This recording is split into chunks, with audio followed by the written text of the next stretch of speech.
दिव्यांगांसाठी घरपोच मतदानाची व्यवस्था करा. कारंजा लाड दिव्यांग मतदारांच्या सोयीसाठी निवडणूक विभागाने घरपोच मतदानाची व्यवस्था करावी, अशी मागणी महाराष्ट्र दिव्यांग संस्थेचे अध्यक्ष संजय कडोळे यांनी केली आहे.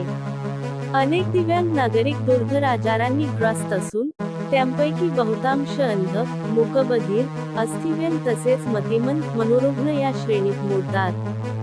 यांपैकी सुमारे 80% दिव्यांग मतदारांकडे universal disability ID UDID card उपलब्ध आहे.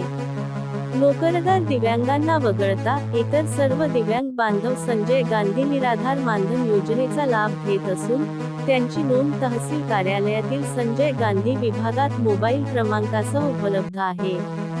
तसेच ग्रामपंचायत, नगरपंचायत, नगर परिषद आणि जिल्हा समाज कल्याण कार्यालयाकडे 5% दिव्यांग निधीच्या यादीतही हे तपशील अद्ययावत स्वरूपात आहेत. या सर्व उपलब्ध नोंदींच्या आधारे दिव्यांग मतदारांची स्वतंत्र यादी तयार करून घरपोच मतदानाची व्यवस्था करावी अशी मागणी केली. मुख्य संपादक महेंद्र गुप्ता, कारंजा अस्मिता न्यूज लेटर.